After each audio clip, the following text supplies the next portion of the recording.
Here's the headliner rods, and the fastback headliner is super easy to do because you don't have the pillars to go down and upholster. It's just basically a flat headliner. We have insulation that'll be installed, and then the headliner itself. This is the actual headliner insulation that goes on the bottom side of the roof panel, and it's a regular fiberglass insulation. We'll glue that in there first. Super trim adhesive glue.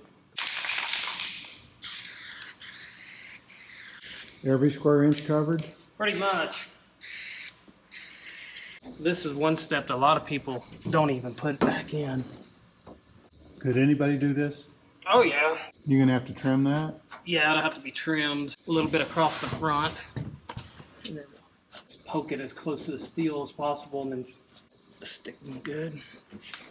Take a razor blade and it cuts super easy. And it not only sound deadens, but it also insulates from the roof getting hot when the sun bearing down on it. Keeps it cooler in the car and warmer. It's fiberglass. Will get you itchy. That's the insulation part. Now we're gonna prep out the headliner.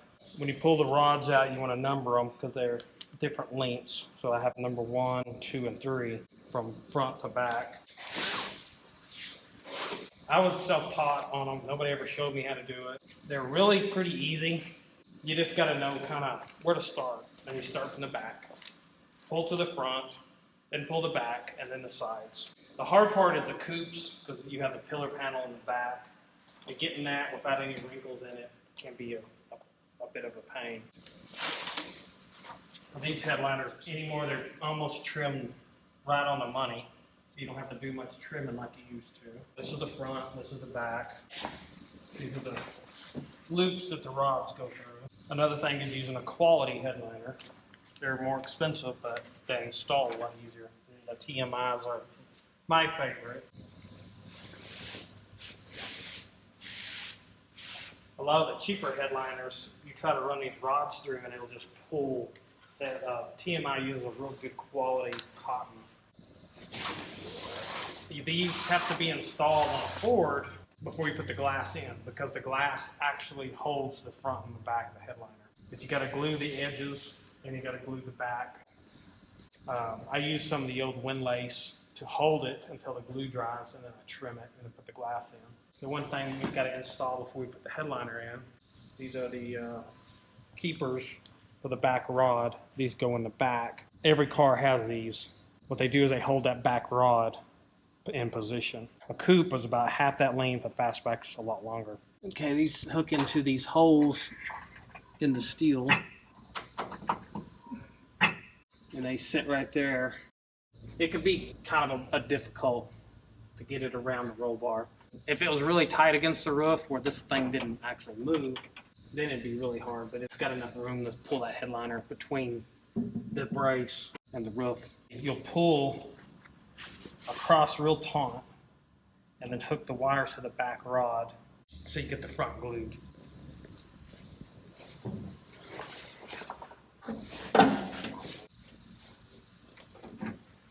And you can pick, there's 2 different holes. The ones in the back will loop your headliner a little more curved, like a tuck and roll, when the front ones will make it a little more flatter. I'm going to pull it taut, get the wrinkles out, and then we're going to hook the wires. There's that wire we put in earlier. So hook that first wire around that white loop with the rod inside, and then the second wire. Oh, so you're hooking that wire in right there. Yeah. Next one. Now all you got to do is hook those rod ends into the appropriate opening that you've chosen here. Next one. Okay.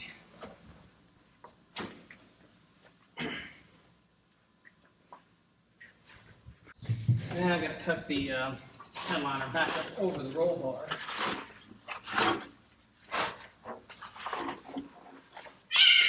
Oh, I got the cat. Sorry, cat. Shelby. Where'd he go? Did it take off? No, he's right there. He gets stepped on all the time. Does he? Yeah, and he won't stay out of the way. What are we doing now? What are you... Right now is the fun part that I was worried about. Kind of getting this headliner on the back side tucked around on the roll bar. Now there's a clip in there for a bolt, and that clip grabs the headliner material.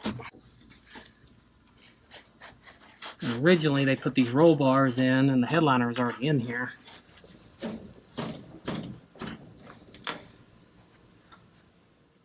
Yeah, it's catching on the clip for the bolt. This is the clip that Shelby put in. It's easier to take the clip out and then I'll put it back in. So you're just going to reuse the old clip, huh? If you didn't have this, you ain't gonna find another one. Okay, now we got that. Now we'll pull the front and glue it. I'll get some glue. We trim it after it's glued, but I'll pull it and then glue it. And then I use the old windlays. This is the old stuff off the car, and it's handy to keep this, and it will actually hold the front until the glue dries, and then I can pull this off and put the glass in. And use a different windlace? I'll use a new windlace. The windlace actually comes across the side here over the pinch weld, because you'll pull it and then tuck it and then put the windlace on there after you get the front and back done. Do the front, then the back, and then the sides. Same glue. On this one, I'm going to actually mask off the roof a little bit. That way I don't get no glue. This glue will actually eat into the paint. So I'm going to put a piece of blue paper across the front and back to keep the overspray of the glue off. Okay, I'm going to mask off the roof. Any dust, don't scratch the paint with the paper.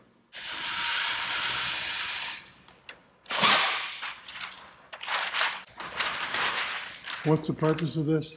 Keep the glue off the paint, because the glue will actually etch. It'll eat the paint.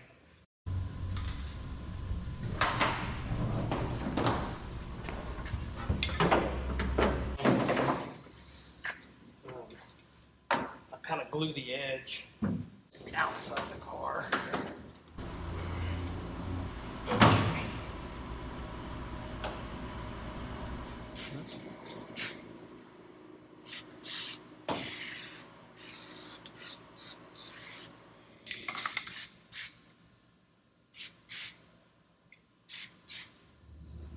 Okay, now I pull this tight, loop it,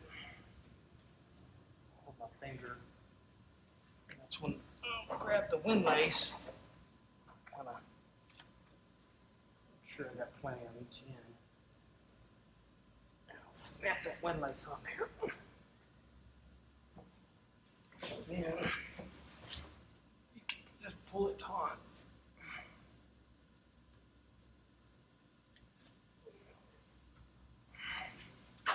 I have to get them real tight.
Okay, that's the front.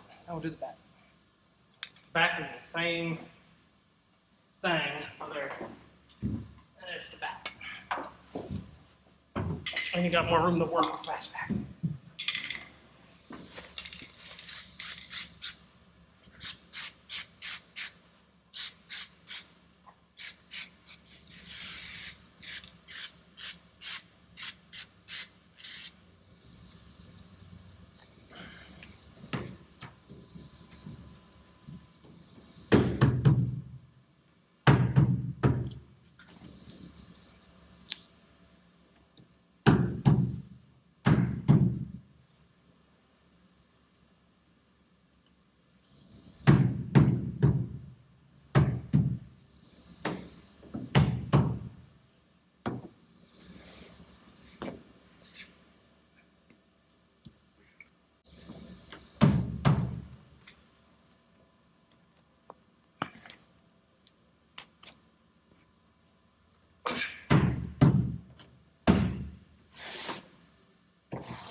Okay, now we'll do the sides, and we'll be done.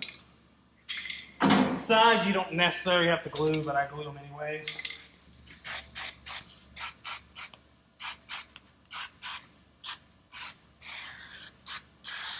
And you have to have the weather strip retainer. There's another strip that goes through here that holds the weather stripping. I hadn't installed it yet until I installed the headliner. The headliner is one that and the firewall pad are the two things you got to get done before you kind of do anything. This is the new windlace. 16 feet will do about any car. You have to have it go all the way around this, all the way down to about here, and then the kick panel takes off. Then you have to have a slight strip right through here. I start on the front, run it all the way up.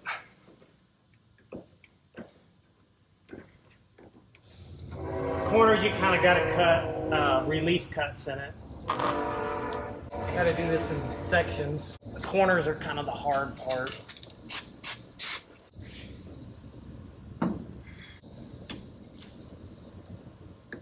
And sometimes you got to go back and redo the corner a few times. Once you get it all done, you got to kind of tweak it. And I'll tighten up because you got so much going on. You got the pillar pad, you got the sun visor rod. All that tightens it up. Sometimes you'll pull it tight and then you'll go down a little ways and it'll loosen up, it'll stretch. So you got to go back and do it again.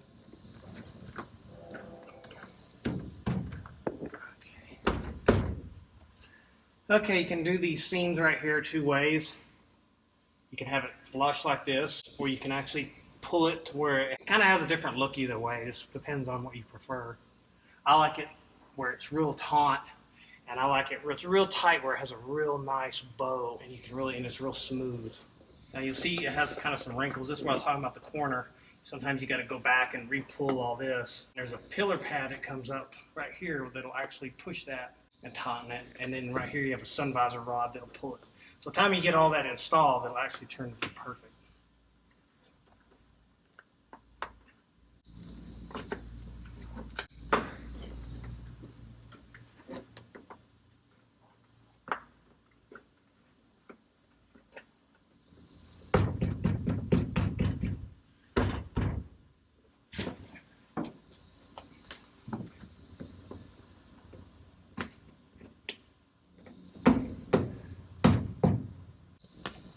Kind of getting right here where the roll bar is. And the back rounded corners, I have to make relief cuts in it, like the front.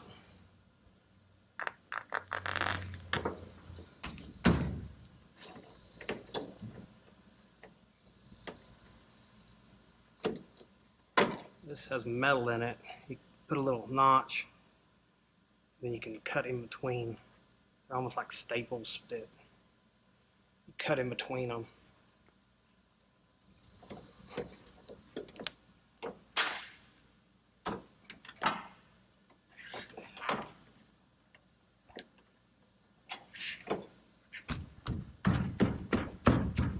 Okay, that's one side. Now I'll do the other.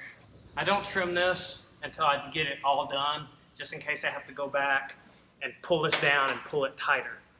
Because this gives you your grip. If you trim it off too soon, then you won't have nothing to pull on. So you want to leave that till you're all done and then go back and trim it. back on the fastback isn't real important because this whole area across the back is covered with a steel panel.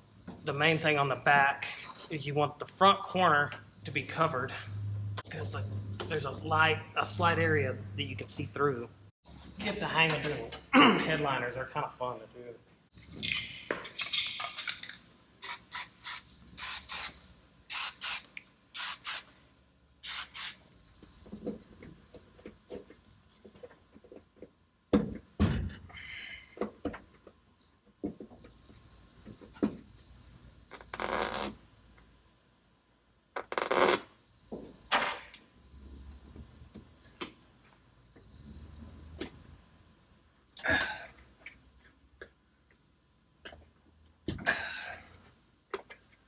Okay, here's where it starts really tightening up and looking good.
Okay, there's your headliner. Now some of the light wrinkles, this is actually a fold. That'll come out once it gets a little time, a little heat. As long as it stays in there, it gets better and better. Okay, now we're going to trim the excess off.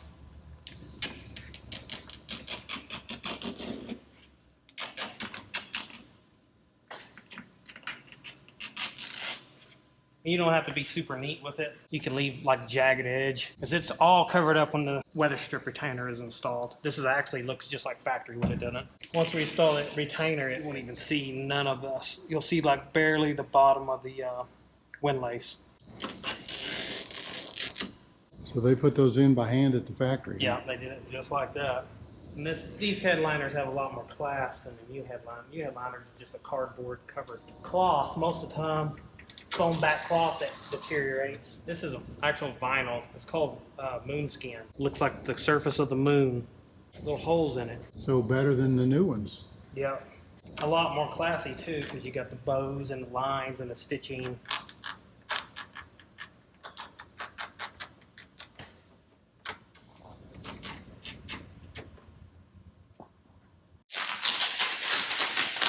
Trim that all the way around it. Trim all the excess off. I like to leave this set for an hour or so. That way, when you put the glass in, when you're pulling the rope in the glass in, it doesn't pull the headliner down. Now we'll do other stuff. Like what's next? And somewhere in there, we're going to do the stripes and the emblems. Okay, the stripe is in 3 pieces. I'm going to start in the middle and work my way out. First thing I'm going to do is prep the surface, clean it with a degreaser, get any kind of compound, wax, all that off. I'm going to use a PPG prep sol, so ammonia-based cleaner. So this will take any kind of contaminants off that might help keep stuff from sticking as good. It's a prep rag, it's a non-lint. They're about $1 a piece, but they're what you use to prep a paint surface. We're going to wipe down both sides and then tack it. Check out our stripes. A few things. This is the gel applicator. It's called Slide On. I get this from Phoenix Graphics. This is probably the best stuff you can use. Genuine Shelby Concourse stripe kit. These are from Tony Branda. Center stripe, the door. Lay these on a workbench.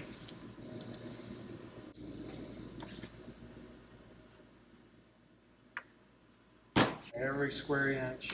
Now what's on the back of that stripe? It's the application paper that holds your stripe in place. This blocks the adhesive so that you can move the decal where you want it. This is a water-based gel, and now we're going to put it on the car as well. You can use some bits of tape. Once you get it on there, it holds it in place and don't want to fall off on the floor. They leave you plenty of material, and you want to set it about close to half an inch from the edge, bottom edge of the door. So I'll kind of tack it up there.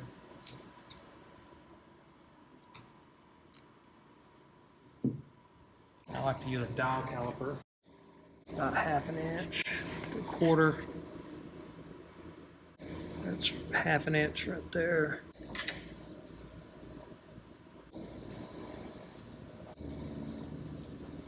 You do the center first because you base the other stripes off of what you put it on the door.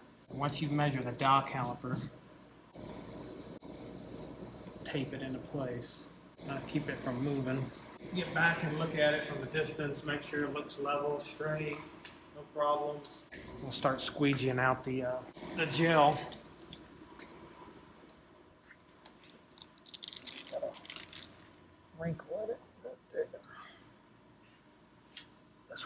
Always grab that dial caliper and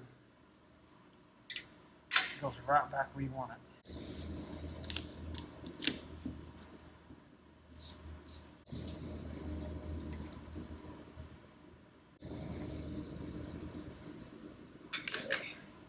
What's nice about this gel is once you start squeegeeing it, it sticks fast. The glass cleaner takes a lot longer to dry. This, once you pretty much squeegee it, it's ready to pull the backing paper off. These are super easy stripes to install compared to most muscle car graphics. How can you tell it's drying? Start pulling it off and tell how good it's sticking by the edge. Edge takes longer to dry than anything to get it to stick. And then this access will roll in to the door jamb a little bit and then trim it. And if you're doing concourse, you can do it as sloppy as possible. Like this excess, you just roll it in there and just leave it looking kind of crappy. If you want a real nice professional, then you'll cut it, roll it in nice. But the way they did it at Shelby is they just rolled it in. They didn't care. They were trying to get cars down off the line and out the door. You take your microfiber rag and start wiping off the excess. How's it looking, Jason? It's looking good. It's drying fast, sticking good. No problem. We ain't got no dust or debris underneath it.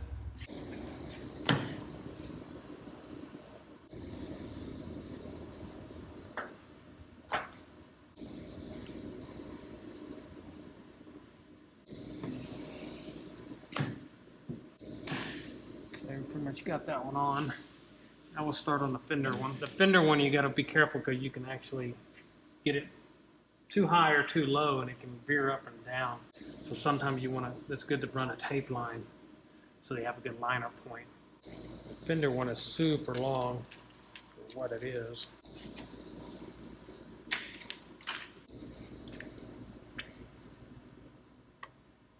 So to do concourse, this little bit right here, you can about peel this out.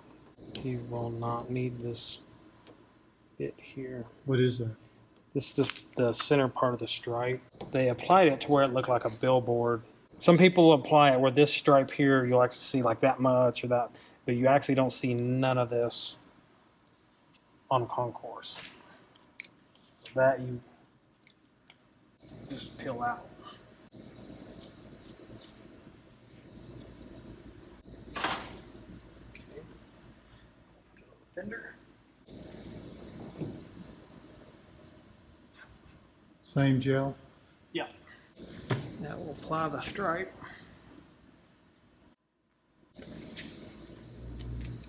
Yeah.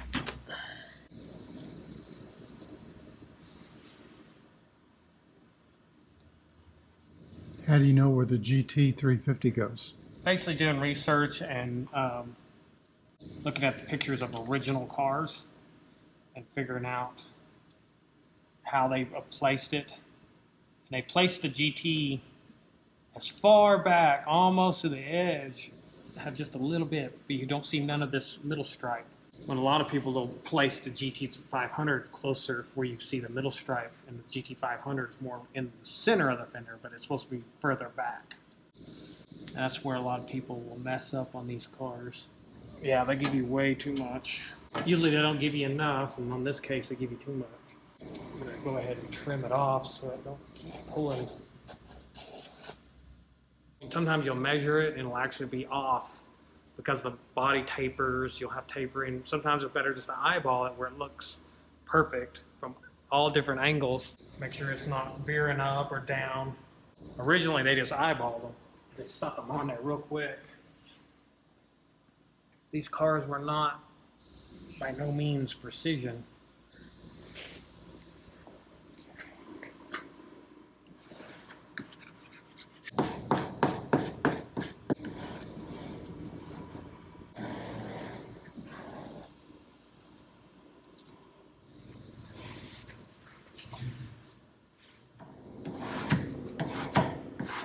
Now you can take the stripe and roll them into the edge. I think that looks very kind of tacky when you do that. So what I'm going to do is I'm going to cut them off. It's actually more original right at the edge.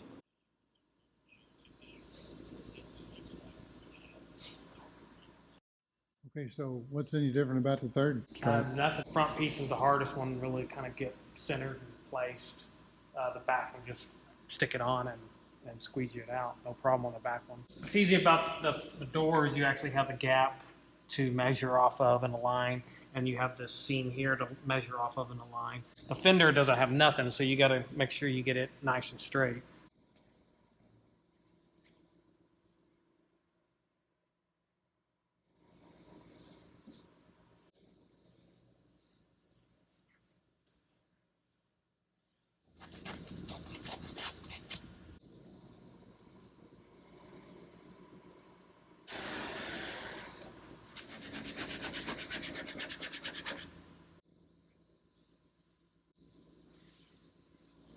All nice and straight.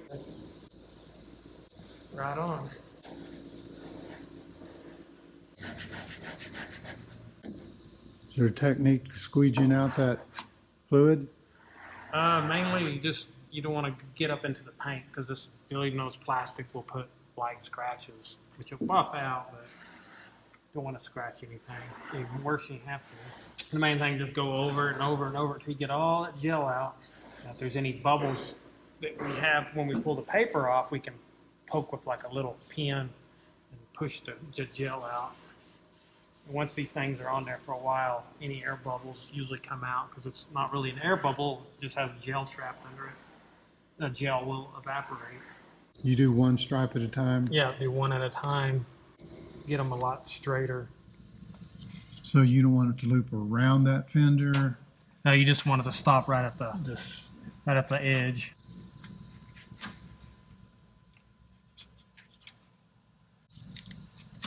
That's it, huh? Pull it at a 45-degree angle, real slow. Make sure it doesn't pull the stripe up, and just go slow.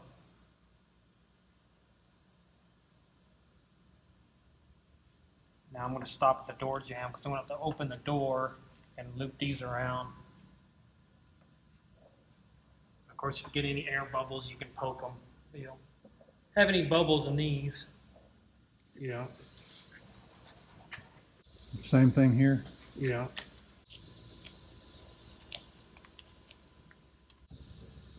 Did you find a bubble?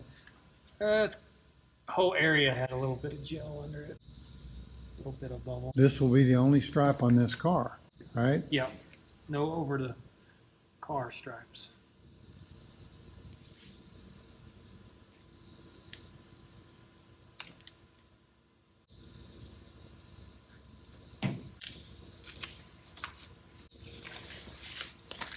So how'd this come out? That came out super nice.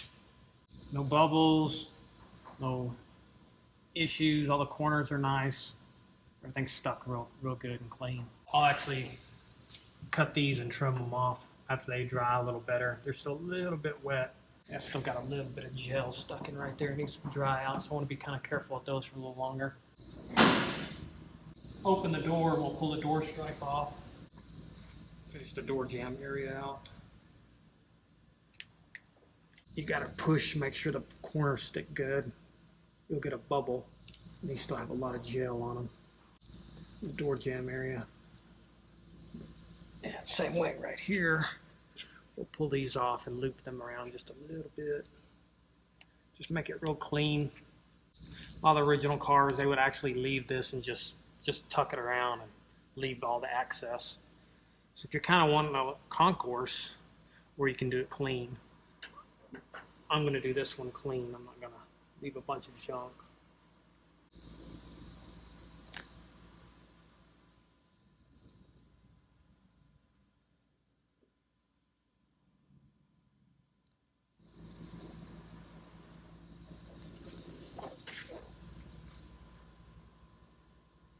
Little gel.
Same way for this? Yeah. Let this dry. Yeah, we'll just let it dry. And once it's dry, you can just roll it right around, stick it. Right now it's still wet and don't want to stick. Once it's dry, you can just roll it around the edges and stick it. Oh, okay. There's our stripes. One side here. Just enough stripes. The rocker stripes give it just enough breakaway instead of having them all the way over. That's just the right amount. And pull the windlace off.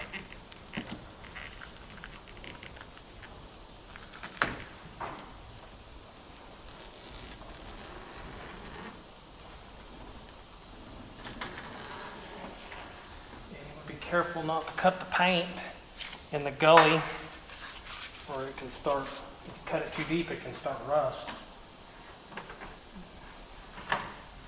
And our glue is dry, holds our, put the glass in, and the glass will hold that permanently. So the windlace was just to help with the installation, huh? Yeah, the windlace is just to hold it there for the glue to dry. That's the best thing I've found that holds that for a long period of time. Now I'm going to lube the rubber a little bit with some glass cleaner. It helps it snap around. You can use a silicone spray that works really, really good, but if you have to go back and repaint something, it can cause fish eyes. Or it can cause fish eyes on other stuff in your shop. So you don't want to use those silicone-based lubricants in a body shop.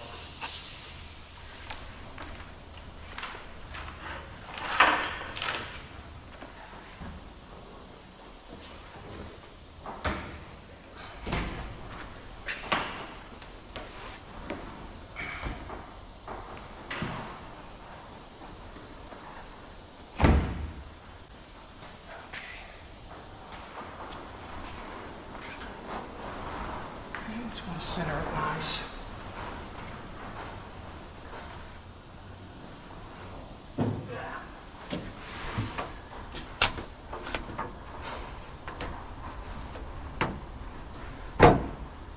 Now I'm pulling the gasket around. You'll see it pull the rubber.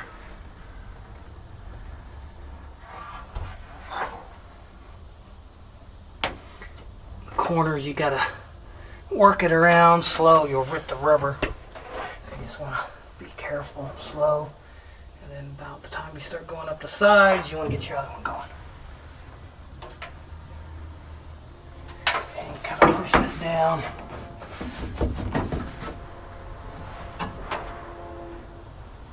Same time.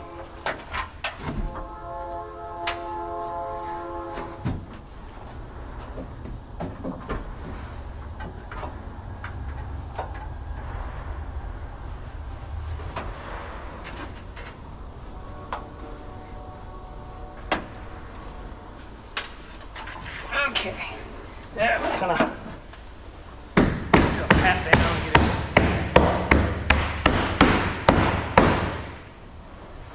Needs to come down a little bit.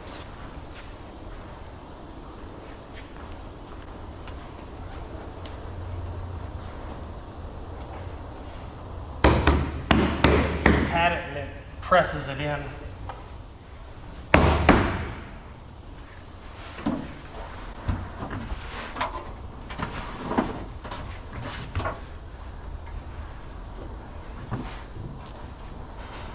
Get to the headliner, you want to be careful not to pull the headliner, so you gotta go slow and pull it towards you. Open it up where it sets up on top, and don't pull the upholstery down.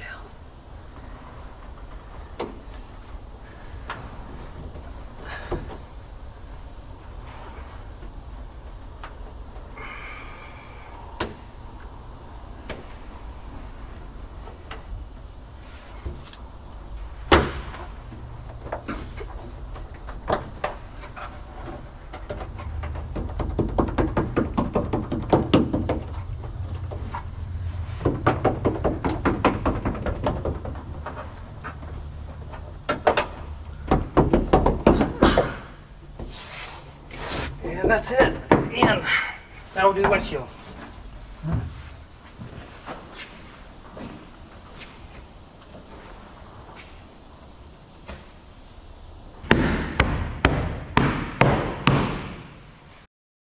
Pull the windlace off. Is that just something you discovered yourself? Yeah, I used to use like vice grip clamps and paint sticks for a long time. So then I started using this, and this is the best thing I've found. Holds it completely, 100%. Okay, front windshield you have to be a little more careful with because it is laminated. It will crack. You can't slap on it quite as much. That's the same principle. Got to run the rope around the channel and rope it in. And that rubber lip goes over the pinch weld and it's in, huh? Yeah, parachute cord. It's nylon, super strong. It pulls the rubber. It doesn't stick to the rubber like cotton does. A lot of the glass places use a cotton rope. Parachute cord is the best thing to use on this.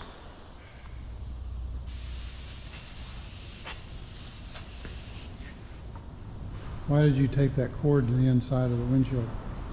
It keeps where it needs to be. When you're setting it in the car, it wants to hang and it'll be on the outside of the car. Then you got to pick the windshield up. If you just tape it to the inside of the glass, it's right where you need to pull it.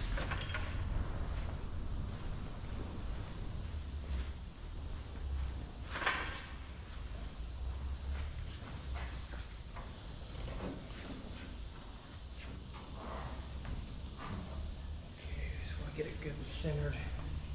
Same distance. Okay, now I'm roping in the front windshield.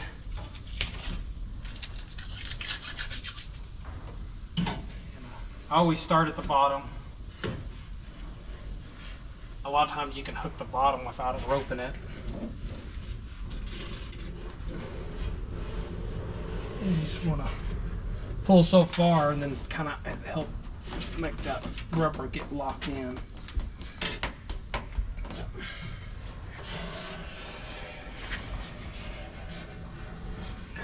Take it all the way to the corner. kind of get your bottom set. And I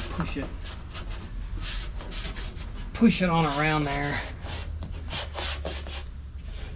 And then you gotta roll the corners. You don't rip the corners out. And then get that going a little ways and then roll the other corner. And then get it going. And then when I get that done, I'll kind of make sure it goes all the way down. On the outside, just kind of grab the top, push it down, make sure it's good and in place. That way it's seated good at the bottom.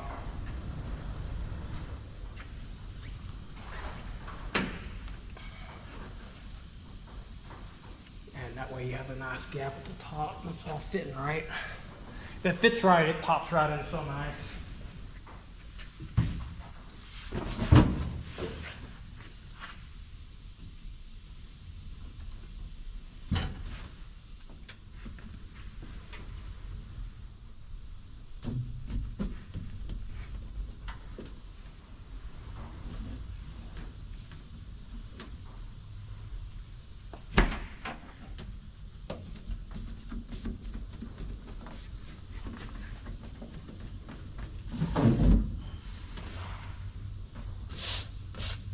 And that's the windshield.